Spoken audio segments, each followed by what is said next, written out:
ಆಸ್ತಿಗಾಗಿ ರಾಜ್ಯದಲ್ಲಿ ದೇಶದಲ್ಲಿ ಏನೆಲ್ಲ ಕೊಲೆ ಅನಾಚಾರಗಳು ನಡೀತಾ ಇದೆ. ಅಂಥದ್ರಲ್ಲಿ ದಾವಣಗೆರೆ ಜಿಲ್ಲೆ ಚನ್ನಗಿರಿ ತಾಲೂಕಿನ ಮೆದಿಕೆರೆ ಗ್ರಾಮದಲ್ಲಿ ಸುಶೀಲಮ್ಮ ಅನ್ನೋರು ತಮ್ಮ ಆಸ್ತಿಯನ್ನ ಮಾರಿ ಅವರು ಅಂದ್ರೆ ಆಸ್ತಿಯನ್ನ ದಾನವನ್ನ ಮಾಡಿ ಬಾಡಿಗೆ ಮನೆಯಲ್ಲಿ ವಾಸವಿದ್ದಾರೆ. ಎಲ್ಲರೂ ಹಣವಂತರು ಕೂಡ ತಮ್ಮ ಆಸ್ತಿಯನ್ನ ಬೇರೆ ಬಡವರಿಗೆ ಆಗಲಿ ಬೇರೆಯವರಿಗೆ ದಾನ ಮಾಡೋಕೆ ಹೋಗೋದಿಲ್ಲ. ಅಂಥದ್ರಲ್ಲಿ ಸುಶೀಲಮ್ಮ ಅವರು ತಮ್ಮ ಬಾಡಿಗೆ ಮನೆಯಲ್ಲಿದ್ದು ತಮ್ಮ ಜಮೀನನ್ನ ಅಂಗನವಾಡಿ ಕೇಂದ್ರಕ್ಕೆ ದಾನವನ್ನ ಮಾಡಿ ಅವರು ಮಾದರಿಯಾಗಿದ್ದಾರೆ ಅಂತಾನೆ ಹೇಳ್ಬೋದು. ಈಗ ಸುಶೀಲಮ್ಮ ಅವರು ನಮ್ಮ ಜೊತೆನೇ ಇದ್ದಾರೆ, ಅವ್ರನ್ನ ಮಾತಾಡ್ಸೋಣ. ಏಕೆ ಇವ್ರಿಗೆ ಥಾಟ್ ಬಂತು, ಯಾಕೆ ಈ ತರ ಮಾಡಿದ್ರು ಅಂತ ಹೇಳಿ. ಅಮ್ಮ, ಈಗ ಆಸ್ತಿಗಾಗಿ ನೋಡ್ತಾ ಇರ್ತೀರಿ ಎಲ್ಲ ಏನೆಲ್ಲ ಆಗ್ತಾ ಇರ್ತೈತೆ ಅಂತ ಹೇಳಿ, ಅಂಥದ್ರಲ್ಲಿ ನೀವು ಅಂಗನವಾಡಿ ಕೇಂದ್ರಕ್ಕೆ ನಿಮ್ಗೆ ಜಾಗ ಇಲ್ಲ ಅಂದ್ರೂ ಕೂಡ ನೀವು ಜಾಗನ ದಾನ ಮಾಡಿದ್ರಿ, ನಿಮ್ಗಿರೋಕ್ ಮನೆ ಇಲ್ಲಂದ್ರು ಜಾಗ ದಾನ ಮಾಡಿದ್ರಿ, ಏನ್ ಹೇಳ್ತೀರಿ ಈ ಬಗ್ಗೆ ಅಂತ? ನಾವು ಕೊಡ್ಬೇಕು ಅನ್ನಿಸ್ತು. ನಮ್ಮ ಮಗ ನಮ್ಮ ಸೊಸೆ ಮೂವರು ಸೇರಿ ನಾವು ಒಂದೇ ಮಾತಿ ಮೇಲೆ ಕೊಟ್ಟಿರೋದು ನಿಜ. ಹೌದಮ್ಮ? ಹೌದು ಸರ್. ಅಂಗನವಾಡಿನೂ ಓಪನ್ ಆಗಿದೆ ಈಗ? ಓಪನ್ ಆಗೈತಿ. ಅಲ್ಲಮ್ಮ, ಈಗ ಆಸ್ತಿಗಾಗಿ ಕೆಲವೊಂದಿಷ್ಟು ಮಕ್ಕಳು ತಂದೆ ತಾಯಿನವ್ರಿಗೆ ಹಾಕ್ತಾರೆ, ಕೊಡಬೇಡ ನಮ್ಗೆ ಇರ್ಲಿ ಅಂತ ಇರ್ತಾರೆ. ನೀವು ಬಾಡಿಗೆ ಮನೇಲಿ ಇದ್ದೀರಾ, ಬಾಡಿಗೆ ಕಟ್ತಾ ಇದ್ದೀರಾ, ಆದ್ರೂ ಈಗ ಇದನ್ನೇ ಈ ಕೊಟ್ಟಿರೋ ದಾನನೇ ಬೇರೆ ಯಾರಿಗಾದ್ರೂ ಕೊಟ್ಟು ಮನೆ ಕಟ್ಕೋಬಹುದಾಗಿತ್ತಲ್ಲ ಅಂತ. ಬೇಡ, ಸಾಲ ಮಾಡಿ ಕಟ್ಲಿ, ನಮ್ಮ ಮಗ ದುಡ್ಡು ತೀರ್ಸ್ಲಿ. ನಾವು ಕೊಳೆಯತಿ ಕೊಟ್ಟಿದೀವಿ ಅಂದಾಗ ನಾವು ಬಾಡಿಗೆ ತಾನಕ್ಕೂ ತಯಾರಿಲ್ಲ. ನಾವು ಬಾಡಿಗೆ ಕೊಟ್ಟಿದೀವಿ ಅಂತಲೂ ಹೇಳಕ್ಕಾಗಲ್ಲ, ನಾವ್ ಹೇಳಲ್ಲ. ನಾವು ಫ್ರೀಯ ಕೊಟ್ಟಿರೋದು ಮಕ್ಕಳು ವಿದ್ಯಾಭ್ಯಾಸಕ್ಕೋಸ್ಕರ ನಾವು ದಾನ ಮಾಡಿದ್ದೀವಿ. ಹೌದಾ? ಎಲ್ಲರೂ ನಿಮ್ಮ ಸೊಸೆ ಒಪ್ಪಿದ್ರ? ಸೊಸೆ ಮಗ ನಾವು ಮೂವರು ಒಂದೇ ಮಾತಿ ಮೇಲೆ ಅದೀವಿ ನಾವು. ಅಲ್ಲಮ್ಮ, ನಿಮಗೆ ಮನೆ ಇಲ್ಲ ಆದ್ರೂ ಕೊಟ್ಟಿದ್ರಲ್ಲ? ಅವ್ರ ಬಾಯಾಗ ಒಂದ್ ಅಕ್ಷರನು ಬಂದಿಲ್ಲ, ನಮ್ಮ ಸೊಸೆ ಬಾಯಾಗ ಯಾವತ್ತೂ ಒಂದ್ ಅಕ್ಷರನು ಬಂದಿಲ್ಲ. ಯಾಕೆ ನಿಮ್ಗೆ ದಾನ ಮಾಡ್ಬೇಕಂತ? ನಮ್ಮ ಮಗನ ಮನಸ್ನಾಗ ಏನ್ ಇರ್ತ ಅಮ್ಮ ಕೊಡ್ತೀನಿ ಅಂತ ಕೊಡಪ್ಪ ಅಂತ ಹೇಳಿದ್ ನಾನು. ಮಕ್ಕಳಿಗೆ ಅನುಕೂಲ ಆಗಲಿ, ಮಕ್ಕಳಿಗೆ ಅನುಕೂಲ ಆಗ್ಲಿ, ವಿದ್ಯಾಭ್ಯಾಸಕ್ಕೆ ಆಗ್ಲಿ ಅಂತ ನಾವು ಕೊಡ್ತೀನಮ್ಮ ಅಂತ ಕೊಡ್ರಿ ಅಂತ ಹೇಳಿದ್ ನಾನು.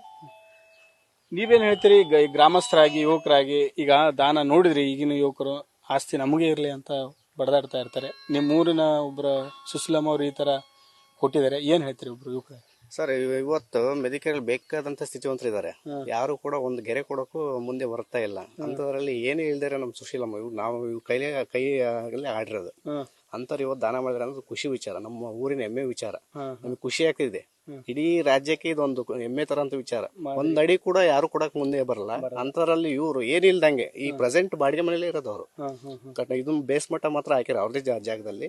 ಹಾಗೆ ಕಟ್ಟಬೇಕು, ಕಟ್ಟಕ್ ದುಡ್ಡಿಲ್ಲ, ಕಟ್ಟಕ್ಕಾಗಿಲ್ಲ. ಆದ್ರೂ ಕೂಡ ಇವತ್ತು ಇದನ್ನ ಜಾಗನ ದಾನ ಕೊಟ್ಟು ನಮ್ಮೂರಿಗೆ ಒಂದು ಅಂಗನವಾಡಿ ಕೇಂದ್ರಕ್ಕೆ ಅವರು ಅನುವು ಮಾಡಿಕೊಟ್ರೆ ಬಹಳ ಖುಷಿ ವಿಚಾರ. ಈಗ ಎಲ್ಲಿದ್ದಾರೆ ಸುಶೀಲಮ್ಮ? ಪ್ರೆಸೆಂಟ್ ಇಲ್ಲೇ ನಮ್ಮೂರಲ್ಲೇ ಬಾಡಿಗೆ ಮನೇಲಿ ಇದ್ದಾರೆ. ಬಾಡಿಗೆ ಕಟ್ತಾ ಇದ್ದಾರೆ? ಹೌದು, ಬಾಡಿಗೆ ಕಟ್ತಾ ಇದ್ದಾರೆ. ಈಗ ಏನ್ ಹೇಳ್ತೀವಿ ಗ್ರಾಮಸ್ಥರ ಪರವಾಗಿ, ಏನ್ ಹೇಳ್ತೀವಿ? ನಾನು ಮನವಿ ಮಾಡ್ತೀನಿ ಗ್ರಾಮ ಪಂಚಾಯತಿ ಮೆಂಬರ್ಗಳಿಗೆ, ಅಧ್ಯಕ್ಷರಿಗೆ, PDOಗೆ ಮತ್ತೆ ನಮ್ಮ ಶಾಸಕರಿಗೆ ಅವ್ರಿಗೊಂದು ಮನೆ ವ್ಯವಸ್ಥೆ ಮಾಡ್ಕೊಡ್ರಿ ಅಷ್ಟೇ. ಬಾಡಿಗೆ ಮನೇಲಿ? ಹೌದು, ಪ್ರೆಸೆಂಟ್ ಅವ್ರು ಬಾಡಿಗೆ ಮನೇಲಿ ಇದ್ದಾರೆ. ಅವ್ರಿಗೊಂದು ಮನೆ ಪಂಚಾಯತಿ ವತಿಯಿಂದ ಒಂಚೂರು ಅವ್ರು ಸಹಕಾರ ಮಾಡಿ ಒಂದು ಬಾಡಿಗೆ ಮನೆ ಮಾಡ್ಕೊಡ್ರಿ. ಓಕೆ. ಈಗ ಸುಶೀಲಮ್ಮ ಅವರ ಪುತ್ರ ದ್ಯಾಮಪ್ಪ ಅವರು ಇದ್ದಾರೆ, ಅವ್ರನ್ನು ಕೇಳೋಣ ಏನ್ ಹೇಳ್ತಾರೆ ಅಂತ. ಏನ್ ಸರ್, ಏನ್ ಹೇಳ್ತಾರೆ?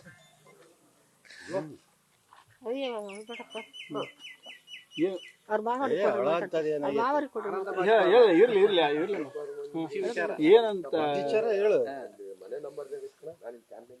ಯಾಕೆ ಕಣ್ಣೀರ್ ಹಾಕ್ತಿರೋದು? ಯಾಕೆ? ಇರ್ಲಮ್ಮ, ಇರ್ಲಿ, ಏನಾಗಿಲ್ಲ, ಮಾತಾಡಿ. ಯಾಕಪ್ಪ ಈಗ ಕೊಡ್ಬೇಕಂತ ಯಾಕೆ ಅನಿಸ್ತು ನಿಮ್ಗೆ ಅಂತ? ಮಕ್ಕಳು ನಾವು ಸಣ್ಣ ಹುಡುಗಿದ್ದ ನೋಡಿದ್ರು ಸರ್, ಬಾಡಿಗೆ ಮನೆಯಲ್ಲೇ ಮಾಡ್ತಿದ್ರು. ಕುಂದಿಸ್ಕೊಂಡು ನೋಡ್ತಾ ಇದ್ವಿ, ಭತ್ತ ಕೊಯ್ಯಕ್ ಹೋಗ್ತಿದ್ವಿ, ಬದಸರಕ್ಕೆ ಹೋಗ್ತಿದ್ವಿ, ವ್ಯವಸಾಯ ಮಾಡ್ತಿದ್ವಿ. ಇದೆಲ್ಲ ನೋಡ್ಕೊಂಡಿದ್ದಾಗ ಏನೋ ಒಂದು ಅನುಕೂಲ ಮಾಡಲ್ಲ ಮಕ್ಕಳಿಗೆ, ಯಾಕೆ ಏನಂತ ಇದು ಮಾಡ್ತಿದ್ವಿ. ಜಾಗ ಎಲ್ಲಿಲ್ಲ ಕೇಳಿದ್ರೆ ಎಲ್ಲೇ ತಪ್ಪ, ಯಾರು ಕೊಡ್ತಾರಪ್ಪ ಅಂಗಡಿ ಸ್ವರ್ ಕೊಡಕ್ಕೆ ಮಾಡೋಕ್ಕೆ ಅಂತ ಅನ್ನೋರು. ಸರಿ ಬಿಡ ಅಂತ ಹೇಳ್ಕೊಂಡು ಸ್ವಲ್ಪ ಇದ್ದಾಗ ನಮ್ದು ಅಮ್ಮಗೆ, ನಮ್ಮ ಮನೆಯವ್ರಿಗೆ ಎಲ್ಲರೂ ಹೇಳ್ತೀವಿ, ನಮ್ಮ ಅಮ್ಮವ್ರಿಗೆ ಹೇಳಿದ್ವಿ, ಹಿಂಗೆ ಕೊಡೋಣ ಅಂತಿದ್ದೀನಿ, ಹೆಂಗೆ ಮಾಡ್ತೀವಿ ಮಾಮ ಮಾಡೋಣ ಅಂತ. ನಿನ್ನ ಇಷ್ಟಪ್ಪ, ನೀನು ಹೆಂಗೆ ಹೇಳ್ತೀವಿ ಹಂಗೆ ನಾವು ಅಂತ.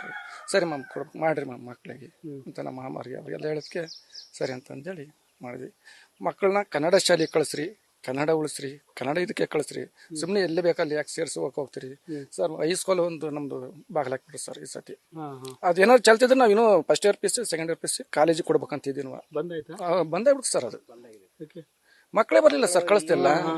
ಸಿದ್ಧಮಠದೊಂದು ಬಂದಾಯ್ತು, ನಮ್ದು ಹೈಸ್ಕೂಲ್ ಒಂದು ಬಂದಾಗ್ಬಿಡ್ತು. ಎಷ್ಟು ಸ್ಟ್ರೆಂತ್ ಇತ್ತು ಅಂದ್ರೆ, ಬೇಜಾರು ನಾವು ಸಣ್ಣ ಹುಡುಗ ನೋಡಿದಾಗ ಬಹಳ ಸ್ಟ್ರೆಂತ್ ಇತ್ತು, ಒಳ್ಳೇದಿತ್ತು. ಅದು ಬಾಗಿಲಾಕ್ಬಿಟ್ರು. ಕನ್ನಡ ಶಾಲೆಗೆ ಯಾಕೆ ಕಳ್ಸಲ್ಲ ಮಕ್ಕಳನ್ನ ಅಂತ.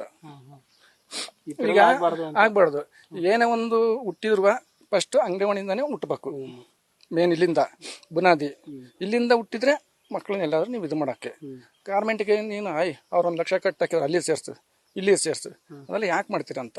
ಕನ್ನಡ ಶಾಲೆ ಕಳಿಸ್ರಿ, ಕನ್ನಡ ಉಳಿಸ್ರಿ, ಕನ್ನಡ ಬೆಳೆಸ್ರಿ, ಅದು ನಮ್ಮ ಆಸೆ ಸರ್. ಅದಕ್ಕೆ ಕೊಟ್ಟದ್ದು ಸರ್ ನಾವು. ನೋಡಿ ನಮಗೂ ಭಾಳ ಇದಾಯ್ತು. ಯಾಕೆ ಕನ್ನಡ ಶಾಲೆ ಕಳಿಸಲ್ಲ ಮಕ್ಕಳನ್ನ? ಕನ್ನಡ ಶಾಲೆಗೆ ಎಲ್ಲ ಅನುಕೂಲ ಐತಿ. ಗೌರ್ಮೆಂಟ್ ಬರ್ತಂತ ಸಲಕರಣೆಗಳೆಲ್ಲ ಅದಾವೆ. ಯಾಕೆ ನೀವು ಪಡ್ಕೊನಲ್ಲ? ಯಾಕೆ ಸರ್ ಪಟ್ಟಾಗ್ತೀರಿ? ಉಳಿಸ್ರಿ, ಗೌರ್ಮೆಂಟ್ ಉಳಿಸ್ರಿ, ಕನ್ನಡ ಉಳಿಸ್ರಿ, ಕಲಿಸ್ರಿ. ಈ ಮಕ್ಕಳು ಒಂದು ಆಸ್ತಿ ನಮಗೂ ಇರ್ಲಿ ಅಂತ ಅಂತಿರ್ತಾರೆ. ಅಂತದ್ರಲ್ಲಿ ನೀವು ಈಗ ಬಂದ್ರೆ ಮಕ್ಕಳೇ ನಮಗೆ ಆಸ್ತಿ ಸರ್. ಇಲ್ಲಿ ಏನ್ ಬರ್ತಾರ ಅವ್ರ ನಮ್ಗೆ ಆಸ್ತಿ. ಈಗ ನಮ್ಮ ಮಗಳೊಬ್ಳು ಸಣ್ಣಕ್ಕಿ ನಾವು ಶಿಶ್ವರ್ ಕಳಿಸ್ಲಿಲ್ಲ, ಹುಷಾರಿಲ್ದಂಗ ಆತೆ. ನಮ್ಮ ಮಗಳು ಶಿಶ್ವರ್ಕ್ ಹೋಗ್ಲಿಲ್ಲ, ಎಲ್ಲ ಮಕ್ಳು ಹೋದ್ರು. ನಮ್ಮ ಕಣ್ಣಿದ್ರೆ ನಮ್ಮ ಮಕ್ಳು ಬಂದು ಕೂತ್ಕೋಬೇಕು. ಇಲ್ಲಿ ಬರೋ ಮಕ್ಕಳು ನಮಗೆ ಮಕ್ಕಳು. ಅವರು ಮಕ್ಕಳು ತಾನೇ ದೇವ್ರು, ಮಕ್ಳು ಇದ್ದಂಗೆ ದೇವ್ರ ಇದ್ದಂಗೆ ಸರ್. ನಾಳೆ ಅವ್ರು ಬೆಳೆದ್ರೆ ಅದ್ರಿಂದ ಬೆಳೆದ್ರೆ ನಾವ್ ಇಲ್ಲಿ ಬಂದಿದ್ವಿ, ನಾವು ಸಣ್ಣ ಹುಡುಗರ ಕೂತ್ಕೊಂಡಿದ್ವಿ, ಓದಿದ್ವಿ ಅಂತ ಅವ್ರಿಗೆ ಒಂದು ಹೆಸರು ಆಗ್ಬೇಕು. ಅದೊಂದು ಹೆಸರು ತರ್ಬೇಕಂತ ನನಗೆ ಆಸೆ ಸರ್. ನೀವು ಗ್ರಾಮಸ್ಥರಾಗಿ ಏನ್ ಹೇಳ್ತೀರಿ? ಇವರು ಕೆಲಸ ಮೆಂಬರ್ ನಾವು. ಇವರು ಶಿಶ್ವಾರ ಮೊದ್ಲಿಂದಲೂ ಖಾಸಗಿ ಇದ್ರಾಗೆ ನಡೀತಾ ಇತ್ತು. ಹಂಗಾಗಿ ಶಿಶ್ವಾರ ಕಟ್ಟಕ್ಕೆ ಜಾಗ ಇರಲಿಲ್ಲ. ಇವರು ಮುಂದೆ ಬಂದ್ರು, ಸುಶೀಲಮ್ಮ ನಾನು ಜಾಗ ಕೊಡ್ತೀನಿ ಕಟ್ರಿ ಅಂತ. ಅಂಗನವಾಡಿ ಜಾಗ ಇರಲಿಲ್ಲ, ಅದಕ್ಕೋಸ್ಕರ ಇಲ್ಲಿ ಕಟ್ಟಿಸಿದ್ವಿ. ದಾನ ಬರ್ಕೊಟ್ರು ಅವ್ರಲ್ಲಿ, ಪಂಚಾಯತಿ ಬರ್ಕೊಟ್ರ. ಸರ್, ಈಗ ನೀವು ನೋಡಿರ್ತೀರಿ, ಜಾಗ ಕೊಡೋಕೆ ಒಂದ್ ಅಡಿ ಬಿಡಕ್ಕೂ ಗಲಾಟೆ ಆಗ್ತಾವ, ಕೊಲೆ ಆಗ್ತಾವ. ಅಲ್ಲ, ಅಂತ ಟೈಮ್ ಐತೆ. ಆದ್ರೆ ಅವ್ರೆ ನಾವು ಒತ್ತಾಯ ಪೂರ್ವಕವಾಗಿ ನಾವು ಕೊಡ್ತೀವಿ ಅಂತ ಮುಂದೆ ಬಂದ್ರು. ಹಂಗಾಗಿ ಕೊಟ್ಟಿವಿ. ಪಂಚಾಯತಿ ಮಕ್ಕಳಿಗೆ ಅನುಕೂಲ ಆಗಿದೆ. ಒಂದು ಅನುಕೂಲ ಆಗೈತಿ. ಕಟ್ಟಡ ಇಲ್ಲದಕ್ಕೆ ಬರ್ತಿರ್ಲಿಲ್ಲ. ಅಲ್ಲ, ಬರ್ತಾ ಇದ್ರು, 2-3 ಬರ್ತಾ ಇದ್ರು, ಇಲ್ಲ ಅಂತ. ಈಗ ಹೊಸ ಬಿಲ್ಡಿಂಗ್ ಆದ್ಮೇಲೆ ಒಂದು 10 ಹುಡುಗರು ಬರ್ತಾ ಇದಾರೆ, ಅನುಕೂಲ ಆಗೈತಿ. ಇದಿಷ್ಟು ಏನು ಸುಶೀಲಮ್ಮ ಕುಟುಂಬಸ್ಥರು ಮತ್ತು ಗ್ರಾಮಸ್ಥರ ಮಾತು. ಏನು ಅವರಾಗ್ಲೇ ಮುಂದ್ ಬಂದು ಮಕ್ಕಳಿಗೆ ಅನುಕೂಲ ಆಗ್ಲಿ, ಅವರೇ ಆಸ್ತಿ ಆಗ್ಲಿ, ದೇಶದ ಆಸ್ತಿ ಆಗ್ಲಿ ಅಂತ ಹೇಳಿ ಅವರಿಗೆ ಒಂದು ಬೆಳೆಯುವ ಸಿರಿ ಮೊಳಕೆಲ್ ಅನ್ನೋ ರೀತಿ ಮಕ್ಕಳಿಗೆ ಅನುಕೂಲ ಆಗಲಿ ದೃಷ್ಟಿಯಿಂದ ಭೂದಾನವನ್ನ ಮಾಡಿ ಅಂಗನವಾಡಿಗೆ ಕಟ್ಸೋಕೆ ಒಂದು ಅನುಕೂಲವನ್ನ ಮಾಡಿಕೊಟ್ರು. ಇದು ಎಲ್ಲರಿಗೂ ಒಂದು ಮಾದರಿ ಅಂತಾನೆ ಹೇಳ್ಬೋದು. ಯಾಕಂದ್ರೆ ಒಂದು ಅಡಿ ಜಾಗಕ್ಕಾದ್ರೂ ಕೂಡ ಗಲಾಟೆಗಳಾಗ್ತವೆ, ಕೊಡೋಕ್ಕಾಗಲ್ಲ, ನಾನು 1 ಇಂಚು ಜಾಗ ಬಿಟ್ಕೊಡಲ್ಲ ಅಂತ ಈಗ ಅನಾದಿ ಕಾಲದಿಂದಲೂ ಕೂಡ ಈಗ ನಡೆದುಕೊಂಡು ಬಂದಿದೆ. ಅಂತದ್ರಲ್ಲಿ ಸುಶೀಲಮ್ಮ ಅವರು ಈಗ ಜಾಗವನ್ನ ಏನು 1.5 ಗುಂಟೆ ಜಾಗವನ್ನ ದಾನ ಮಾಡಿ ಎಲ್ರಿಗೂ ಮಾದರಿ ಆಗಿದ್ದಾರೆ ಅಂತಾನೆ ಹೇಳ್ಬೋದು. ಕ್ಯಾಮರಾ ಪರ್ಸನ್ ಲೋಕೇಶ್ ಜೊತೆ Mahadev B G, news first, Davanagere. News first, ನಿರ್ಭೀತಿಯಿಂದ ನಿಮ್ಮ ಪರವಾಗಿ.